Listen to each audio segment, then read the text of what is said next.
After surgery, patients need to be aware of a number of things.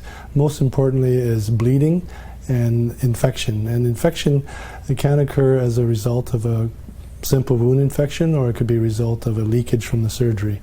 Postoperative pain is expected after surgery. Pain is usually at the incision site, and for Roux-en-Y gastric bypass patients, the left-sided incision is probably the most painful. Patients should have decreasing levels of pain on a day-to-day basis, but if there's increasing pain, these may be a sign of infection. It's also common to have pain with swallowing, but if the pain worsens and if it's associated with vomiting and unable to keep anything down, then the patient should come back to hospital for further investigations.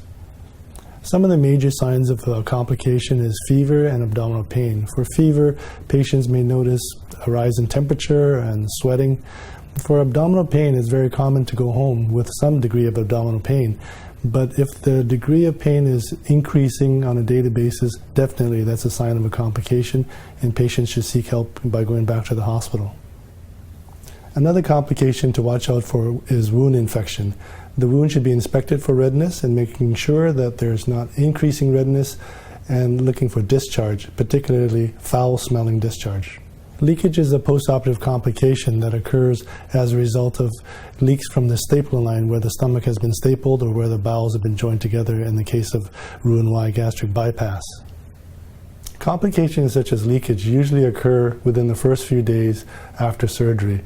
It is not impossible to have a leak 3 or 4 weeks out, but these are rare. Some of the issues patients may have after surgery, which are not really complications, is dehydration and constipation. The signs of dehydration is fatigue, dizziness, headaches, and dark urine. Patients should drink 6 to 8 cups of water a day. If they're not able to keep the fluid down because of vomiting, they should come to the emergency department. Constipation is a common problem because patients after surgery drink less fluid, they eat less, they're on iron supplements, and they're using narcotic painkillers.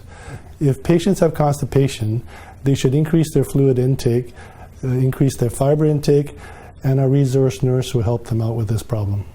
If patients feel that there's a problem after surgery, they should speak to our resource nurse, and if they feel it's more serious, they should return back to the Richmond Hospital.